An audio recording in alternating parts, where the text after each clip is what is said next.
Do you have any advice for people about saying goodbye?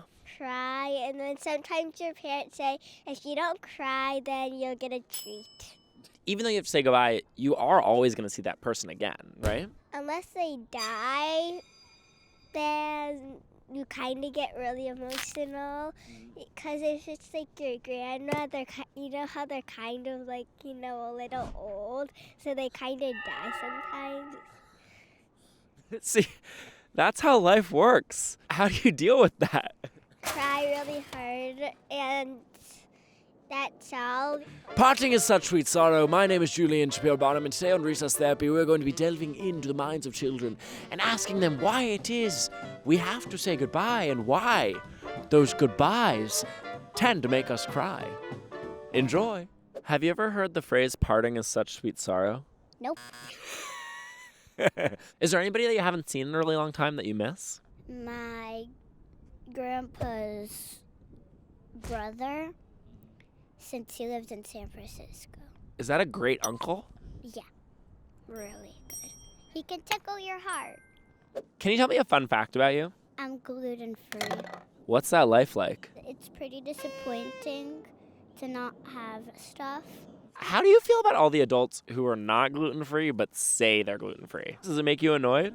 Yeah, because it's like they're lying. You're not gluten-free, what are you doing? Eat some bread already. What are some things that you want to say? Goodbye, I'm done. Being gluten-free. Why do you want to say goodbye to that? Once my friends came and their parents brought donuts and cookies. Even though one cookie was gluten-free, the donuts looked so good. So I really want to eat gluten again. What are some things you would like to say goodbye to? The coldness and the darkness. Those things gotta go. Not being scared. I'm the dog. And my mom is not sleeping in the womb. What's the best way to be not scared of the dark? Falling asleep or reading books or having a nightlight. I love a good nightlight. What do you think it's like to be a very old person? You just stay at home because you usually don't work because you're retired, and sometimes you take walks a little, and usually there's a person living with you to help you sometimes. You might feel like a little lazy. You know, your body doesn't work like it used to, so it can be harder to do things. But what do you think it's like to have like 90 plus years of memory and experience in your head? What do you think that's like?